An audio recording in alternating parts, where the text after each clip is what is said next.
वर्ग 12वा, विषय मराठी, पाठ 12वा, रंगरेषा व्यंगरेषा, स्वाध्याय. प्रश्न पहिला, लेखकाने खालील गोष्टी कळण्यासाठी व्यंगचित्रात वापरलेली प्रतीके लिहा. पाठातील गोष्टी आणि प्रतीके. 1. चिमुरड्या मुलीचं डोकं, प्रतीक आहे नारळ. 2. आई हे नातं, ईश्वराचा अंश. 3. भर पावसातली छत्री, बाबा. वैशिष्ट्य लिहा. 1. लेखकाच्या मते व्यंगचित्रांची वैशिष्ट्ये. उत्तर: व्यंगचित्र ही निशब्द भाषा आहे. तेथे शब्द नसतात. एखादी सुंदर काव्यात्मक कल्पना व्यंगचित्रातून व्यक्त करता येते. व्यंगचित्रातून एखाद्या माणसाबद्दलची भावना शब्दांतूनही व्यक्त करता येणार नाही, इतक्या चांगल्या पद्धतीने करता येते. व्यंगचित्रातील मार्मिकता शब्दाहूनही प्रभावी असते. 2. व्यंगचित्राच्या नव्या ट्रेंडची वैशिष्ट्ये. उत्तर: कमीत कमी रेषा, कमीत कमी तपशील, जास्तीत जास्त आशय, शब्दांशिवाय व्यंगचित्र. योग्य जोड्या लावा. अ गट आणि ब गट. तर यामध्ये जोड्या जुळवायच्या आहेत. लेखकाची व्यंगचित्रे आणि व्यंगचित्रांची कार्य. 1. लेखकाचे स्त्री भ्रूण हत्येचे पोस्टर. याची जोडी येईल लिहिता वाचता न येणाऱ्यांना संदेश देते. 2. लेखकाच्या मते व्यंगचित्रे ही भाषेत की संवादी बनून प्रेक्षकांशी संवाद साधतात. 3. शेतकऱ्यांनी व्यंगचित्राचा अर्थ इतरांना सांगताना स्वकल्पना शक्तीने चित्र समजून घेऊन इतरांचे उद्बोधन केले. लेखकाला लागू पडण्याचा व्यक्ती वैशिष्ट्यांसमोर बरोबर अशी खूण करा. 1. लेखकामध्ये जबरदस्त निरीक्षण शक्ती होती. बरोबर. 2. लेखकाच्या व्यंगचित्रांना सहजासहजी प्रसिद्धी मिळाली. तर हे चूक आहे. 3. लेखकामध्ये प्रयोगशीलता पुरेपूर भरलेली होती. बरोबर. 4. अपेक्षित उत्तर मिळेपर्यंत ते विचारांचा पाठलाग करत. बरोबर.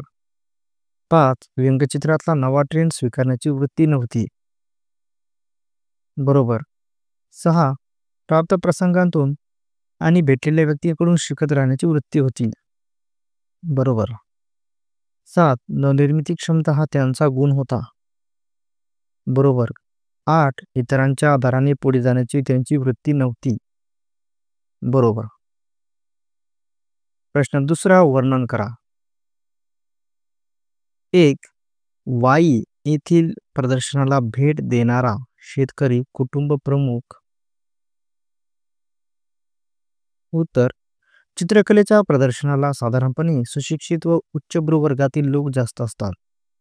ग्रामीण भागातील लोक तर अशा प्रदर्शनाकडे सहसा फिरकत नाहीत. मात्र वाई येथे लेखकांनी भरवलेल्या स्वतःच्या व्यंगचित्रांच्या प्रदर्शनाला शेतकरी कुटुंबातील थोडी नव्हे तर चक्क 20-22 माणसे भेट देण्यासाठी आली होती.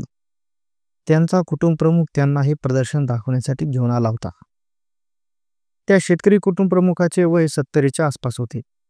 पांढऱ्या मिशा, रंग काळा भिन्न, डोक्याला खूप मोठे बांधलेले मुंडासे असा नक्षीकांत शेतकरी पण अंगावर वागवीत होता. असा हा कुटुंब प्रमुख सर्वांना व्यंगचित्र समजावून सांगत होता. तो एका चित्रासमोर उभा राही आणि त्याला समजलेला चित्राचा अर्थ स्वतःच्या माणसांना समजावून सांगे. मुला नातवंडापासून लहान थोर सोबत आलेले ते सर्व कुटुंबीय आपल्या प्रमुखाच्या मार्गदर्शनाखाली चित्रांचा आस्वाद घेत होती. हे दृश्यच विलक्षण व दुर्मिळ होते. लेखकांच्या मनातली चित्र काढण्यामागील कल्पना आणि त्या कुटुंब प्रमुखाला जाणवलेला अर्थ यांतली तफावत लेखक समजावून घेत होते.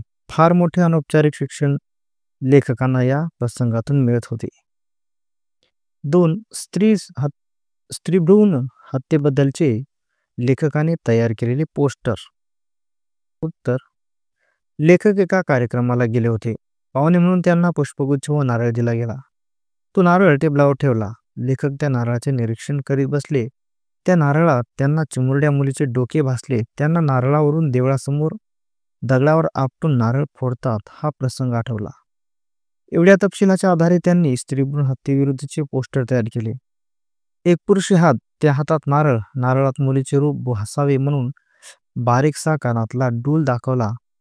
तो हात वरून खाली या दिशेने येत दगडावर नारळ फोडणार होता. तेवढ्यात एका तरुण हाताने तो पुरुषी हात अडवला. चिमुरड्या मुलींची भ्रूणाची हत्या होऊ न देण्याचा निर्धार त्या चित्रातून व्यक्त झाला. 3. लेखकांनी रेखाटलेले आईचे काव्यात्मक चित्र. उत्तर: लेखकांनी आईच्या प्रेममय हृदयाचे अत्यंत हृदय चित्र रेखाटले आहे. चित्रातल्या परिसरात वैशाखातला वणवा पेटला आहे. त्यात एक सुकलेले झाड आहे. त्या झाडावर एकही पान नाही. अत्यंत भकास वातावरण आहे. तरीही त्या झाडावर एका पक्ष्याचे घरटे बांधले आहे. त्या घरट्यात चोच वासून आकाशाकडे व्याकुळपणे बघणारी 3-4 पिल्ले आहेत. अत्यंत हृदयद्रावक असे हे दृश्य आहे. त्या चित्रात वर दूरवर ठिपक्यासारखी दिसणारी पक्षीण पाण्याच्या ढगाला चोचीत धरून जीवाच्या आकांताने ओढीत घरट्याकडे नेत आहे. एवढ्या या एका कृतीतून त्या पक्षिणीची आपल्या पिल्लांना वाचवण्याची चाललेली जीवापाड धडपड प्रभावीपणे व्यक्त होते. आईची अपार माया या चित्रातून दिसून येते. प्रश्न 3. व्याकरण. खालील वाक्यातील प्रयोग ओळखा. 1. या चित्रांचे स्रोत मला सापडतात. उत्तर: कर्तरी प्रयोग. 2. हा संदेश मला पोहोचवता आला. कर्मणी प्रयोग. 3. त्याने ती 7-8 चित्र पुन्हा चित्रून दाखवली. कर्मणी प्रयोग. 4. मार्गदर्शन संपवून चहा मागवला. कर्मणी प्रयोग. खालील वाक्यांचा प्रकार ओळखून सूचनेप्रमाणे तक्ता पूर्ण करा. वाक्यप्रकारांनी बदलासाठी सूचना. 1. अशी माणसं क्वचितच सापडतात. हे वाक्य नकारार्थी करायचं आहे. उत्तर येईल: अशी माणसं बहुतेक सापडत नाहीत. 2. ती जुनी कौलारू वस्तू होती. याचं वाक्य करायचं आहे उद्गारार्थी. किती जुनी कौलारू वस्तू होती ती. 3. तुम्ही मला बोलू देणार आहात की नाही. आज्ञार्थी करा. उत्तर: तुम्ही मला बोलू द्या. समासाचे नाव व सामासिक शब्द यांच्या जोड्या जोडून लिहा. समासाचे नाव आणि सामासिक शब्द. 1. तत्पुरुष समास. महात्मा पंचधातू. 2. अव्ययीभाव समास. प्रतिवर्षी आजन्म. 3. बहुव्रीही समास. लक्ष्मीकांत निर्धन. 4. द्वंद्व समास. स्त्री पुरुष गुणदोष. कंसात समासांची नावे दिलेली आहेत. खाली दिलेल्या सामासिक शब्दांसमोर त्यापैकी योग्य समासाचे नाव लिहा. कंसामध्ये दिलेले समासाचे नाव आहेत विभक्ती तत्पुरुष समास, कर्मधारय समास, द्विगु समास, इतरेतर द्वंद्व समास, वैकल्पिक द्वंद्व समास, समाहार द्वंद्व समास. 1. चहा पाणी. हा समास होईल समाहार द्वंद्व समास. 2. सद्गुरु. कर्मधारय समास. 3. सुईदोरा. इतरेतर द्वंद्व समास. 4. चौघडी. द्विगु समास.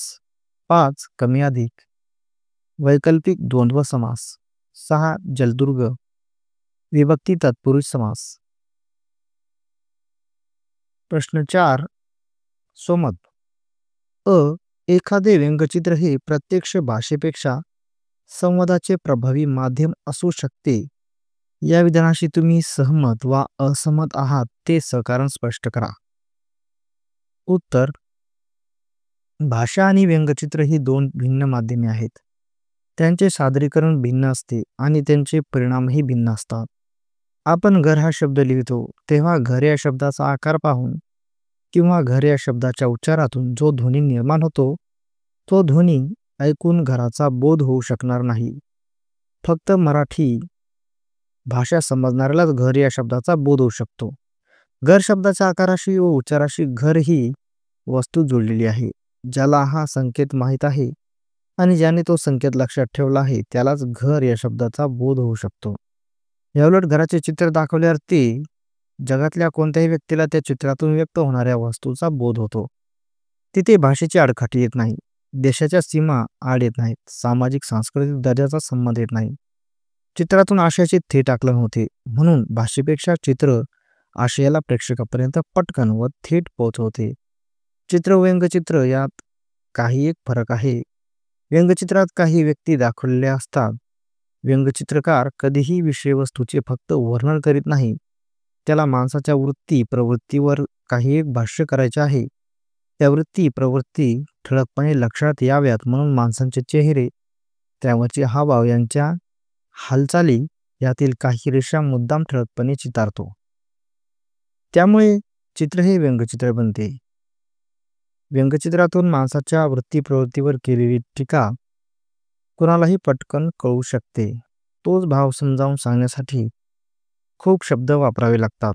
खूप शब्द वापरून ही सर्व आशय नेमकेपणाने व्यक्त होतोच असे नाही.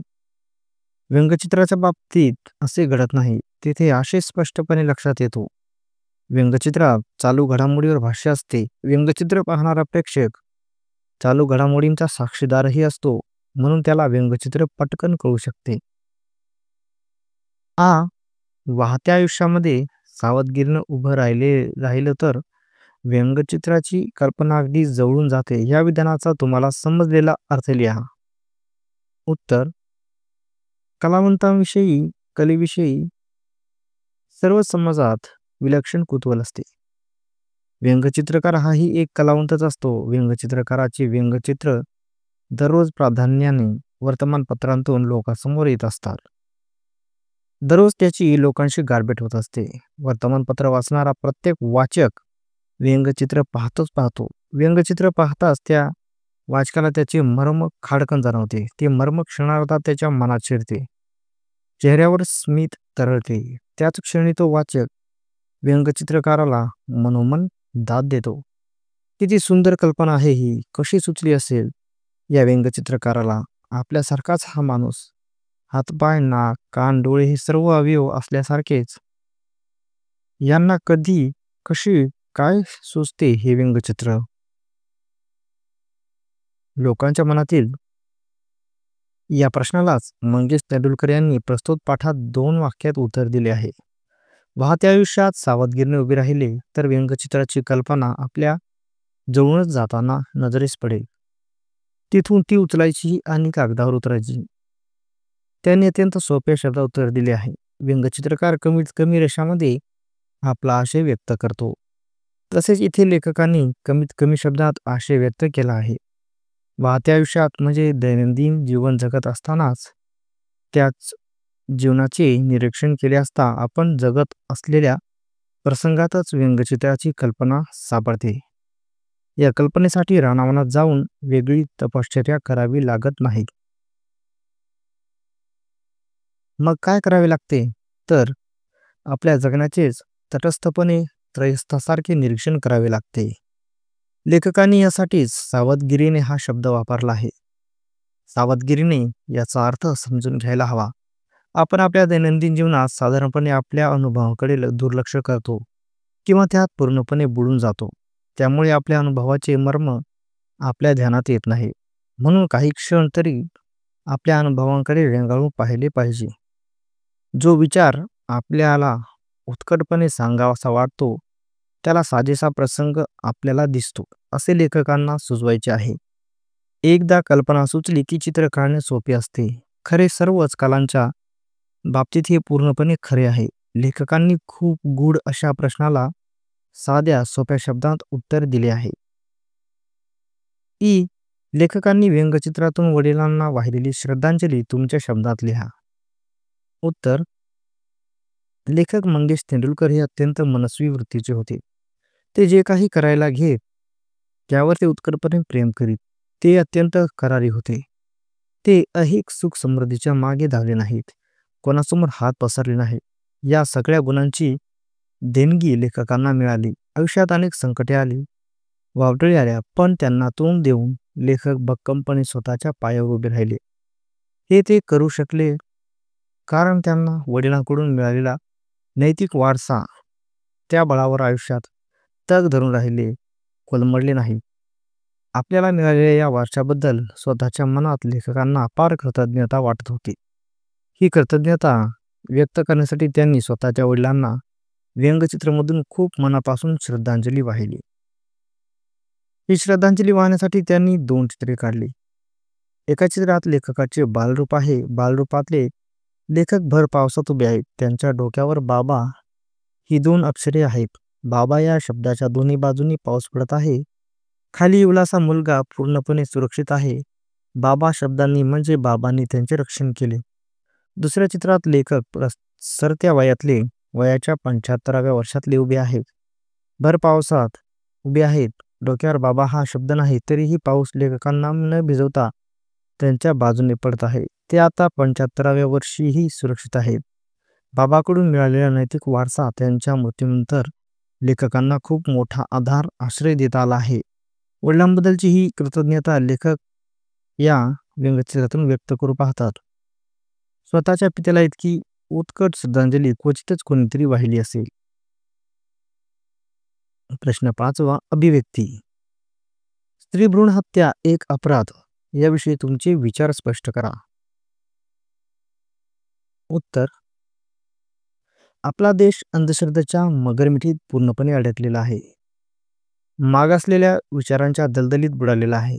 यामुळे समाजात सामाजिक सांस्कृतिक दुर्गुण निर्माण झाले आहेत. अत्यंत दुष्ट, अन्यायकारक रूढी परंपरा निर्माण झाल्या आहेत. या रूढींच्या बरोबरीने समाजाच्या मनात घातक व अन्यायकारक विचार रुजत चालले आहेत. त्यापैकी एक आहे स्त्री पुरुष समानता. समाज मनात स्त्री ही कनिष्ठ व पुरुष हा श्रेष्ठ अशी धारणा निर्माण झाली आहे. मुलगा हा कुलदीपक व मुलगी परक्याची धनसंपदा अशी समजूत. मुलगी घरात जन्मणे हे अशुभ. आपल्या हातून पाप घडले असेल तरच आपल्या पोटी मुलगी जन्माला येते. यामुळे घरात मुलगा जन्माला यावा यासाठी लोक धडपड करतात, उपास तपास करतात. लोक मुलगी होणार असेल तर तिला जन्म होण्याच्या आधीच मारतात. हे सर्रास होत होते. अनेक डॉक्टर यात सामील होते. याविरुद्ध आता कडक कायदे झालेले आहेत. तरीही अधूनमधून हे कृत्य घडताना दिसते. खरे तर मुलगी जन्मण्याच्या आधीच तिला मारणे हा खूनच होय. हा एका व्यक्तीचा खून या अर्थाने ही भीषणच घटना आहे. पण हे व्यक्तीच्या मृत्यूपुरते थांबत नाही. यामुळे संपूर्ण मानवजातच धोक्यात येऊ शकते. लोकसंख्येत पुरुषांचे प्रमाण जास्त आणि स्त्रियांचे प्रमाण कमी या वास्तवामुळे फार मोठे सामाजिक प्रश्न निर्माण होणार आहेत. या प्रश्नांच्या आगीत संपूर्ण समाज होरपळून जाण्याची शक्यता आहे. या वस्तुस्थितीकडे जरा नीट पाहिले तिच्यातली विपरीतता स्पष्ट होईल. स्त्रियांची संख्या समाजात सामान्यतः निम्मी असते. आपला आधा समाज अन्यायग्रस्त राहिला तर त्याची प्रगती होणार तरी कशी? स्त्रीभ्रूण हत्येच्या समस्येवर डॉक्टर तुम्ही सुद्धा या नावाचे नाटक येऊन गेले आहे. समाजाचा एक भाग या समस्येची भीषणता ओळखून आहे, पण ज्याला कळलेच नाही असा समाजाचा जो भाग आहे तो खूप मोठा आहे. समाजगट कितीही मोठा असला तरी सुज्ञ लोकांनी या विरुद्ध लढले पाहिजे. स्त्रीभ्रूण हत्या हा खूनच होय आणि अशी कृत्य करणारी माणसे खुनी होत असेच समाजाने मानले पाहिजे, तरच या भीषण रूढीला आळा बसेल. हा आईचं नातं सगळ्या जगातलं एकमेव खरं आणि सुंदर नातं आहे. या वाक्यातील आशय सौंदर्य उलगडून दाखवा. उत्तर: रवींद्रनाथांची एक कथा आहे. एका आईचे आपल्या मुलावर अतोनात प्रेम होते. तिने त्याला कष्टपूर्वक वाढवले. एकदा त्याला देवाचा साक्षात्कार झाला. देवाने त्याला वर दिला, बाळा काय हवे ते माग. त्याने देवाकडे अमरत्व मागितले. देवाने ही मागणी मान्य केली, पण त्याने एक अट घातली, मला तू तुझ्या आईचे हृदय आणून दे. बाळाला खात्री होती की आई आपल्याला तिचे हृदय देणारच. तिचे त्याच्यावर अपार प्रेम होते. मुलाने आईकडे येऊन हृदयाची मागणी केली. आईचे हृदय घेतले. आई मरून पडली. मुलगा धावत धावत देवाकडे निघाला. वाटेत त्याला ठेच लागली. त्याच्या हातातले हृदय जमिनीवर पडले. मुलगा हृदय उचलायला धावला. तेवढ्या त्याच्या कानावर शब्द आले, "बाळा, तुला काही लागलं नाही ना?" ही कथा काल्पनिक आहे, यात शंका नाही.